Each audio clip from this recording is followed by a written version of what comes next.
Olá, meu nome é Giane, eu sou professora de Química e vou falar um pouquinho da relação entre a arte e a Química. Mais especificamente sobre a relação entre a Química e a ocupação do Quixote, onde nós somos contemplados aí com ilustrações de Portinari e poemas de Drummond feitos especificamente para cada desenho. Bom, nessa aula, a gente vai fazer uma breve introdução relacionando Drummond, Portinari e a Química. Na sequência, a gente vai ver especificamente, né, a relação de Drummond com a Química. Tem muita gente que não conhece o início aí da história de Drummond, né, quando os primeiros estudos dele foram nessa área científica, e também a relação entre Portinari e a Química, mais voltada aí para a Química das tintas, que era o material, aí, os instrumentos dele de trabalho. Vamos identificar os metais pesados que estão presentes na composição da química, das tintas, e como eles ainda estão presentes no nosso cotidiano. Vamos falar especificamente também sobre o chumbo, que foi o elemento responsável aí pelo fim da vida do Portinari, um fim precoce, né, devido ao saturnismo. Por fim, a gente vai falar da química a serviço da arte, utilizando tecnologias recentes, baseadas nos modelos atômicos, técnicas espectroscópicas para favorecer a restauração de quadros e também identificar traços dos artistas que a gente não pode ver aí nos quadros. Bom, então, a gente começa relacionando Drummond, Portinari e a química. A gente sabe, né, que ao nosso redor nós estamos cercados aí de materiais, cada um com as suas propriedades, e que isso é que vai definir a aplicação que esses materiais terão. Bom, na arte também não é diferente. Certamente que um artista, quando ele escolhe um pincel, o tipo de cerda, a leveza do pincel, o tipo de tela, a absorção que ela vai ter ali da tinta que vai ser utilizada, né? O verniz que vem por cima, tudo isso é pensado, né? E durante o desenvolvimento de cada um desses materiais também teve muito estudo para que a gente conseguisse chegar, para que o artista conseguisse chegar aí a um resultado final desejado. E também, gente, muitas vezes a gente ouve falar, olha, dentro de museu não pode tirar foto com flash, né? Então, a conservação dessas obras também é pensada, né, diante de um contexto químico. A proibição do flash, por exemplo, é para evitar reações químicas. Isso pode favorecer, desencadear reações químicas que vão promover a deterioração dessas obras. Então, para conservar as obras, para que o artista tenha traços ali mais leves, para que ele consiga fazer a mistura de pigmentos e chegue ali no tom adequado, tudo isso envolve química.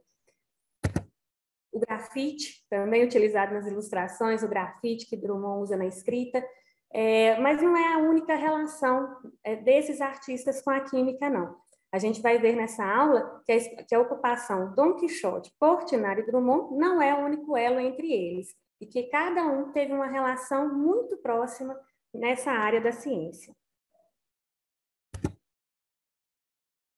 A gente começa falando de Drummond e a química. Drummond formou-se na Escola de Farmácia da UFMG. Ele concluiu o curso ali entre 1922, 1923 e 1925. Tá? Então, foram cerca de 3 anos de curso, era o proposto, né, para a época, e ele, inclusive, teve boas notas nesse curso, mas não chegou a seguir a carreira, não, para nossa sorte, né? Nos livros didáticos de Química é muito comum nós nos depararmos, né, logo ali na primeira série do ensino médio, nos primeiros estudos, com o conceito de matéria. Esse conceito que está na tela é um conceito muito especial, porque ele foi desenvolvido, ele foi escrito por Drummond. Matéria, com este ponto estudamos, por assim dizer, as noções mais elementares da química, as suas noções básicas. Matéria é a palavra que serve para definir a substância de que são feitos todos os corpos. Houve quem definisse. Matéria é tudo que afeta os nossos sentidos. Não é exato. A sombra afeta o órgão visual e não é matéria, mas simples ausência de luz. Drummond, questionador, né? Drummond já com muito talento aí nas palavras, né? A gente já percebia esse talento, um conceito de matéria diferenciado que ele trouxe aí, um dos documentos que a UFMG exibe, né, em uma exposição própria, um dos documentos, uma das avaliações dele. Inclusive, na próxima tela, né, na imagem aí, já aparece para a gente uma das provas do Drummond, onde ele fala um pouquinho sobre a água, a potabilidade da água, quais minerais estariam presentes, bactérias patogênicas. Então, a gente percebe que ele foi realmente um estudioso da área e certamente que ele conhecia muito bem os elementos químicos, a aplicação desses elementos no nosso dia a dia e os riscos também. Riscos esses, né, que o amigo dele, o Portinari, veio a estar exposto, né, e acabou, então, chegando ao fim da vida. Então, enquanto Drummond teve uma relação muito saudável para o lado da farmácia, né, o lado aí que busca soluções para a saúde, que busca o nosso bem-estar, a relação, então, de Portinari com a química foi um pouquinho mais triste, né? Foi para um lado que a gente gostaria muito de evitar hoje em dia. Então, a gente vai falar um pouquinho da química das tintas, contando um pouquinho aí da história de Portinari. Bom, Portinari era apaixonado pelas cores, apaixonado pelas obras, né, pela pintura, e após uma temporada, gente, na França, ele valorizava ainda mais as cores e o uso de tons fortes. Na verdade, desde os 14 anos, ele já estava envolvido com as artes, né? Ele cresceu ali no meio de uma plantação de café, o pai dele, né, trabalhava nessa área, mas aos 14 anos ele foi convidado para fazer restauração de igreja, né, junto com um grupo.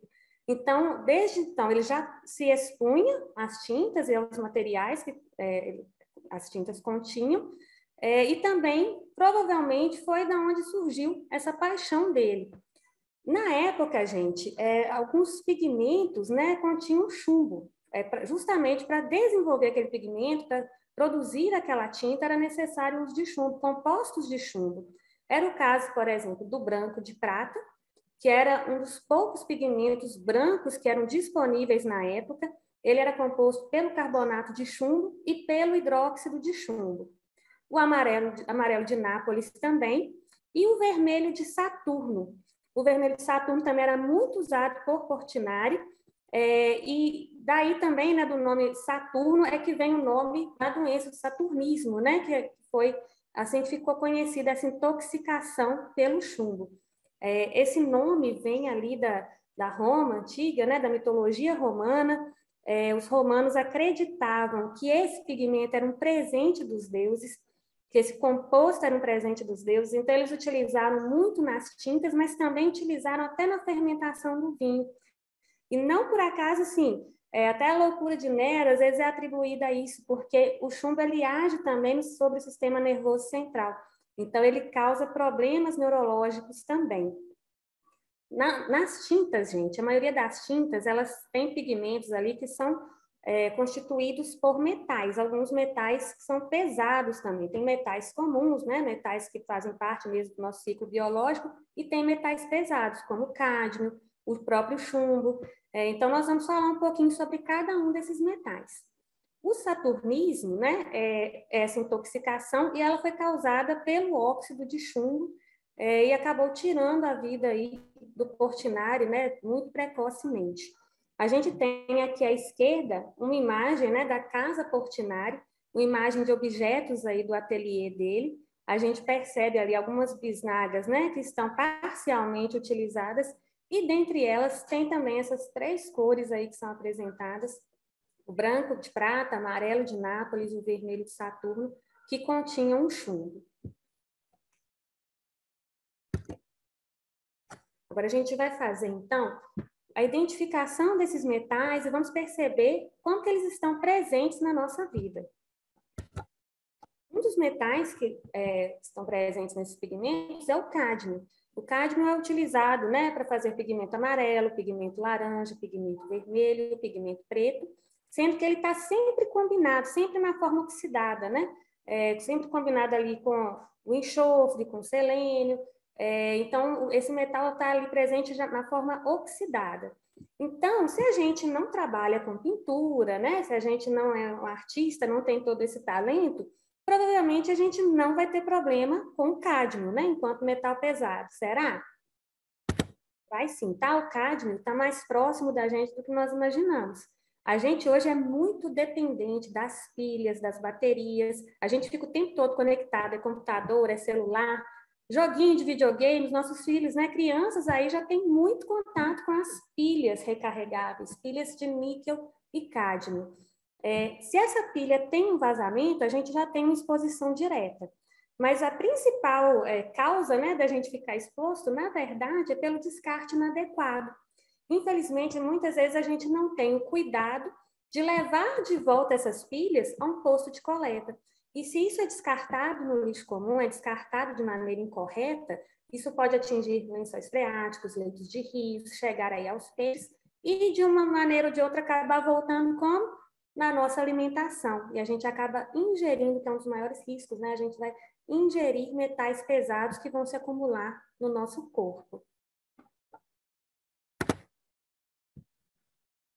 O chumbo também é um dos metais que está presente nos pigmentos, como nós falamos, né? O chumbo lá na tabela periódica apresenta o número atômico 82. Ele está presente, gente, lá no grupo 14 da tabela periódica. Observando ali a última linha, a gente percebe, né, que ele tem uma configuração eletrônica que finaliza lá no nível 6, subníveis aí 6s2 e 6p2. Então, a gente percebe que, por estar ali no grupo 14, né, 4 elétrons na última camada, ele ficaria muito estável com o NOx 4+, né? Na prática, empiricamente, não é isso que é percebido. Os compostos de chumbo mais estáveis são com o cátion bivalente do chumbo, quando ele está na forma de Pb2+. Ele se estabiliza melhor assim, isso se dá devido ao efeito do par inerte, tá? Na verdade, o par que vai ser compartilhado vai ser apenas o par que está presente aqui no subnível P, tá? Então, apenas esses 2 elétrons aqui, na verdade, serão doados, né? E aí ele vai ficar com a carga Pb2+. Embora existam compostos com Pb4+, eles são mais raros. A estabilidade do chumbo se dá na forma de Pb2+. E onde que o chumbo aparece no nosso dia a dia? Aqui a gente viu lá na tabela periódica, né? Mas como que ele aparece no nosso dia a dia? Olha, quando a gente vai fazer um exame de raio-x, ressonância, né? Muitas vezes a gente precisa vestir um colete. Quem acompanha criança, acompanha idoso nesses exames, também já passou por essa experiência. Tem que colocar um colete que é bem pesado, porque o chumbo vai impedir essa passagem da radiação através do nosso corpo. Quando a gente também vai fazer exame de ressonância, muitas vezes usa uma proteção aqui no pescoço, né? Mas é bem característico ali o peso do chumbo, né? Um material de segurança bem pesado, mas justamente, né, pela espessura ali, ele vai barrar essa radiação. Também permanece presente nas tintas, até hoje as tintas que nós compramos têm chumbo em sua composição. E nas baterias de automóveis. Essas baterias, elas têm que ser também, assim como as pilhas, né, de cádmio, a gente precisa fazer um descarte adequado. Na verdade, a gente tem que fazer uma devolução dessa bateria. Quem faz o descarte é o próprio fabricante. E eles são obrigados, por lei, a receberem de volta essas baterias para dar a destinação adequada. Há muitos anos, né, quando começou a usar essas baterias de chumbo, perceberam que os funcionários das fábricas estavam sendo intoxicados. Mas, na verdade, é porque às vezes abria a bateria, ou o líquido derramava. Depois disso, gente, essas baterias passaram a ser seladas. Então, esse líquido fica ali muito bem guardado, né? E assim que finalizou o uso, a gente fez a troca da bateria no carro, a gente precisa deixar, que muitas vezes o próprio eletricista que fez a troca já fique com ela, para poder fazer a devolução ao fabricante e não ter risco de contaminação do solo. Agora a gente vai aprofundar um pouquinho mais na questão do chumbo. A gente vai ver as propriedades, as aplicações e os riscos aos quais a gente está exposto, e como também a gente pode ter algum controle sobre esses riscos, né? O chumbo, ele é necessário no nosso dia a dia. Muitas vezes a gente vê o metal pesado como um vilão, mas não é bem essa a realidade. Muitas vezes é o uso inadequado, o descarte inadequado, é que vai fazer com que a gente tenha consequências ruins de seu uso. Olha só quantas aplicações do chumbo no nosso cotidiano. Através do acetato de chumbo. O acetato, né, está vindo aí do ácido acético, o mesmo ácido que está presente no vinagre, é o ânion que vai se combinar com o chumbo para formar um composto que pode ser utilizado em inseticida, impermeabilizante, verniz e em alguns pigmentos também.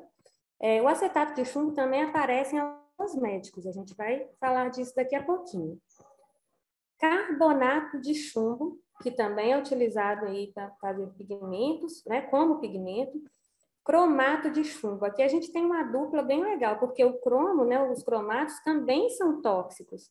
Então, a gente tem a utilização deles para pigmentos, borracha, plástico, cerâmica, óxidos de chumbo utilizados em baterias e acumuladores, cerâmicas, esmaltes, tintas, vernizes, tubulações. No caso das tubulações, hoje em dia a gente não tem tanta a presença de chumbo, mas em casas antigas, edificações antigas, era muito comum essa tubulação de chumbo. Então, quanto mais antiga a casa, mais antigo o edifício, maior o risco de uma intoxicação.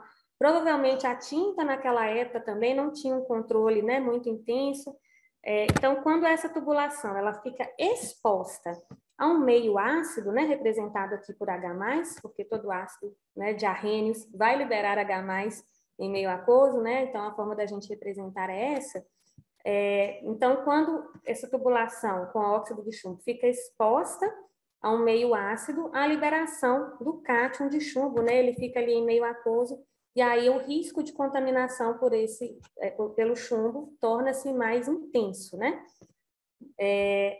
Aqui a gente tem também o sulfato de chumbo, presente em baterias e acumuladores, o arseniato de chumbo, o arsênio também tem a sua taxa de toxicidade, né? Que era utilizado como praguicida.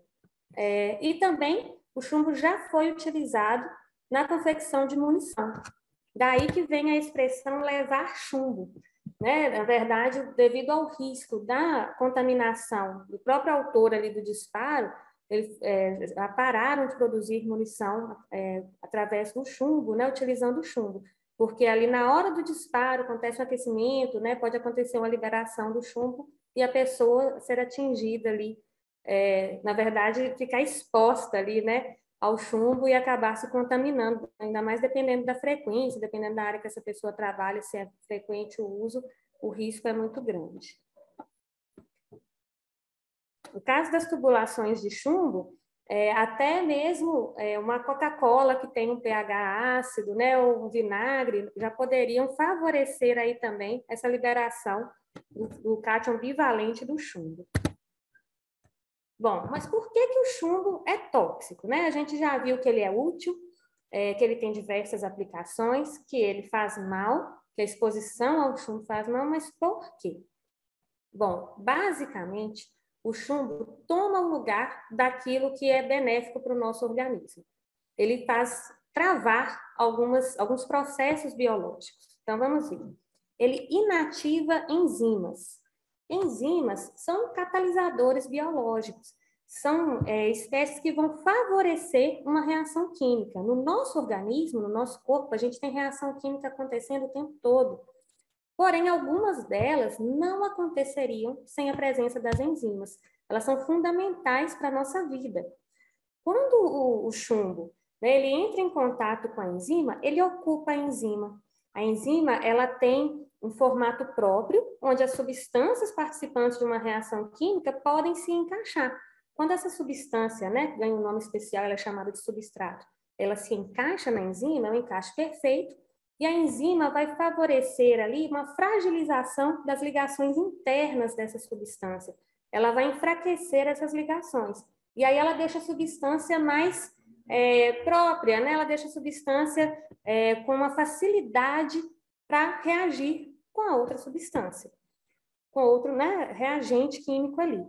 Se o chumbo vem e toma esse lugar na enzima, ele não desocupa a enzima depois, ele vai formar um composto estável. E aí, quando o substrato precisar da enzima, ela não está mais disponível. Sem a enzima, a reação química não vai mais acontecer. Para cada enzima que vai ficando ocupada com chumbo, a gente vai tendo um retardo dessa reação, a reação vai ficando mais lenta, porque eu tenho uma quantidade menor de enzimas para preparar o substrato para a reação química. Os catalisadores, gente, são sempre regenerados ao final de uma reação. Então, quando o substrato, né, usa uma enzima, ele se encaixa na enzima, depois da atuação da enzima, ele é liberado e outro substrato pode utilizar a mesma enzima. No caso do chumbo, isso não acontece. Ele ocupa aquela enzima e inativa essa enzima. O cátion bivalente do chumbo, né, Pb2+, ele forma produtos estáveis com biomoléculas tiólicas. Ele tem uma afinidade muito grande com o enxofre. As moléculas tiólicas, né, elas são semelhantes aos álcoois, porém, no lugar do oxigênio, a gente tem o enxofre. Outra forma do chumbo prejudicar o nosso organismo, prejudicar os processos vitais, é quando ele substitui cátions de cálcio e de zinco em proteínas e enzimas. A gente sabe que tem muitos alimentos que a gente vê até propaganda, né, são enriquecidos com cálcio e com zinco, né? São metais que são necessários para o nosso organismo, eles participam de processos biológicos. O chumbo não. Ele não tem função nenhuma no nosso organismo. Então, quando ele toma o lugar do cálcio e do zinco, ele está prejudicando essa absorção, ele está prejudicando algum processo, algum metabolismo nosso, e assim ele compromete a vida das células, ele compromete o equilíbrio do nosso corpo, compromete reações químicas, processos bioquímicos fundamentais para a nossa vida. Bom, e como que o chumbo pode intoxicar, então? A gente tem as vias principais, né? Ele pode ser, então, essa intoxicação pode acontecer por meio da inalação, por exemplo, através do desprendimento de pó, alguma tinta, né, que já está mais antiga na parede, está ressecada, e aí acaba, né, tem uma ventania e tira ali um pouco do pó, desprende o pó. Isso para a gente é quase que imperceptível, mas como essa intoxicação com chumbo, né, o metal vai se acumulando no nosso corpo, aos pouquinhos, né, vai contribuindo também para essa intoxicação.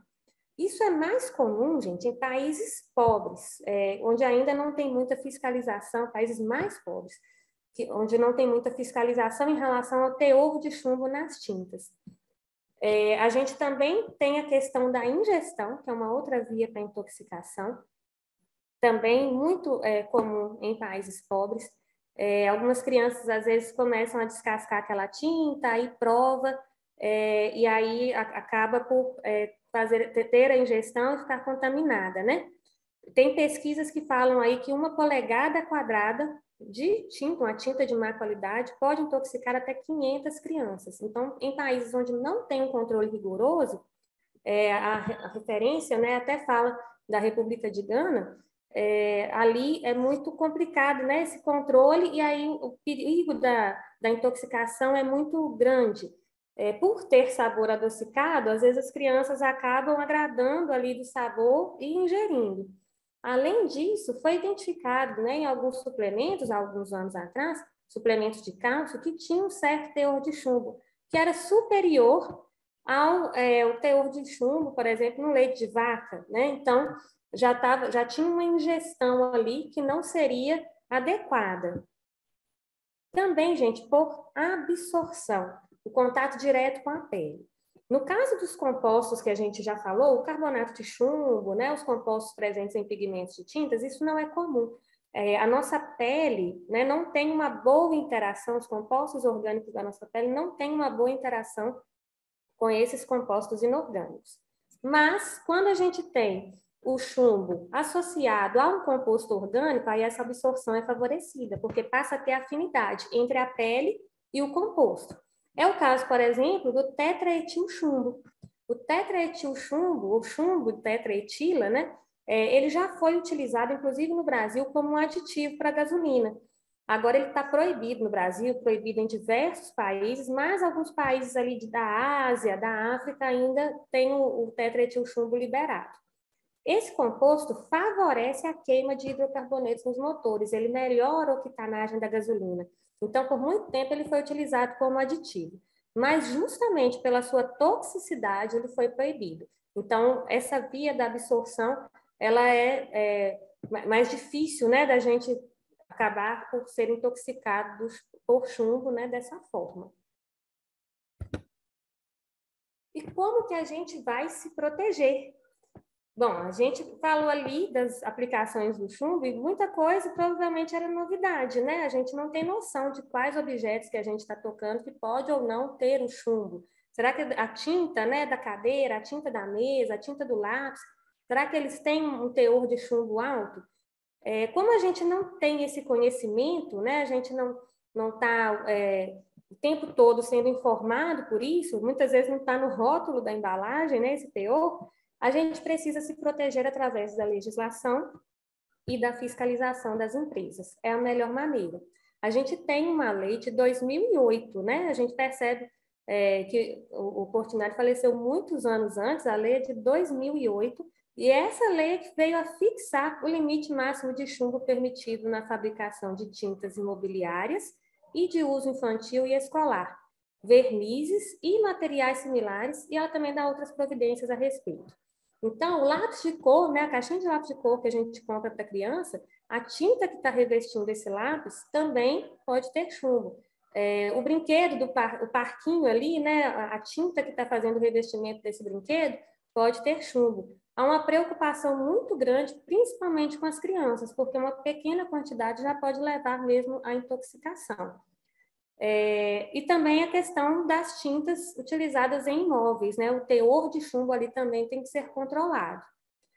Porém, embora a lei seja de 2008, só em 2018 ela foi regulamentada.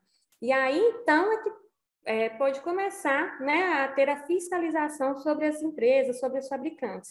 Em 2018, ficou definido que o Inmetro fará essa fiscalização e ele vai desenvolver as técnicas adequadas para isso. Então, é muito importante que quando a gente for adquirir um produto, a gente verifique a questão do selo do Inmetro, porque é um risco que a gente, às vezes, nem imagina que tenha, né, um lápis de cor, que tipo de risco vai ter ali, né? Então, o selo do Inmetro garante que a gente não está sujeito, né, ou tão sujeito a essa intoxicação pelo chumbo. Nós também contamos com a resolução 15 do ano de 2013, que é uma resolução da Anvisa, que regulamenta o uso de acetato de chumbo em tinturas de cabelo. O acetato de chumbo, ele reage também com o enxofre, a gente já falou que o chumbo tem afinidade com o enxofre, né, que eles vão formar o sulfeto de chumbo. Então, o sulfeto de chumbo, ele tem a coloração preta, por isso que é utilizado acetato de chumbo em tintas. São essas tintas progressivas, né, que o cabelo começa com muitos fios brancos, aí daí a pouco o cabelo fica com uma quantidade menor de fios brancos, e aí progressivamente vai mudando até ficar preto, porque o sulfeto de chumbo que é formado tem essa coloração preta. Essa resolução é que vai determinar o teor de acetato de chumbo que é permitido nessas tintas. E aí elimina, né, o risco ali da via da absorção. Bom, mas a relação entre Portinari e a química, ela vai além dessas questões da intoxicação. A gente também tem muita coisa boa da química que está sendo usada aí a serviço da arte, tá? Então, a gente vai falar um pouquinho agora sobre técnicas espectroscópicas, tecnologia de ponta, tá? Sendo utilizado aí a favor da arte, sendo utilizado para poder a gente manter as obras por mais tempo, para a gente saber aí curiosidades sobre o desenvolvimento das obras, e elas se baseiam em modelos atômicos. Por exemplo, o modelo atômico de Bohr, né? Lá no ensino médio, a gente estuda o modelo atômico de Bohr e nem imagina que ele vai ter uma aplicação no quadro de Portinari. Olha só, todas essas técnicas espectroscópicas, elas têm uma base ali, né, que está aliada a esse modelo. Vai incidir um feixe, né, de radiação sobre a amostra, os átomos que estão presentes ali vão ter os seus elétrons excitados, esses elétrons, então, mudam de nível, mudam para um nível mais energético, né, para esse estado excitado, e no retorno ao nível original, já que ficar no nível mais energético não é estável, eles vão retornar ao nível original, e aí eles vão liberar também radiação. Eles têm uma absorção específica entre cada nível, né, para cada elemento, e assim também vai ter uma emissão específica. Como a gente pode, né, verificar a absorção e a emissão para cada elemento, a gente pode comparar isso com a absorção e a emissão na nossa amostra. E aí a gente consegue identificar quais elementos estão presentes ali. Isso tem sido utilizado através das técnicas aí de infravermelho e ultravioleta, né? Esse tipo de radiação que vai incidir na amostra, isso tem sido utilizado, então, para a investigação do processo criativo. Então, lá na Casa Portinari, eles fizeram algumas análises e descobriram presença de grafite por baixo da tinta, indicando, então, o que seria ali o esboço da obra, né? Partes do desenho ali que o Portinari acabou não gostando muito, talvez, e cobriu com tinta, né? Mas é possível identificar, então, o processo criativo. Quando eles identificam a presença de grafite por baixo da tinta, é possível refazer aquele esboço e verificar qual foi a primeira criação antes da pintura com as tintas. Também tem sido utilizado técnicas espectroscópicas de Raman e raio-x. Aí, nesse caso, já é para identificar qual é o tipo de elemento que está presente naquele pigmento, qual foi o material utilizado, a substância utilizada para fazer aquele tom específico, aquela parte do quadro, né, aquela amostra. Isso é muito importante para quem vai fazer o trabalho de restauração, porque ao invés de ficar ali tentando, né, por meio da tentativa e erro, chegar ali num determinado tom, quando ele conhece os pigmentos que estão presentes, conhece o material que está presente, é mais fácil buscar um meio de restaurar, de fazer o mais próximo possível, se não utilizando, então, até as mesmas substâncias para chegar naquela obra, né, conforme a finalização do autor original. Bom, pessoal, espero que vocês tenham gostado da aula. Tem muito mais para se falar, né, de relação entre a química e a arte. Mas, se alguém tiver alguma dúvida, a gente fica por aqui, mas eu estou à disposição. Se vocês quiserem mandar alguma dúvida, entrar em contato, ok? Muito obrigada. E as nossas referências.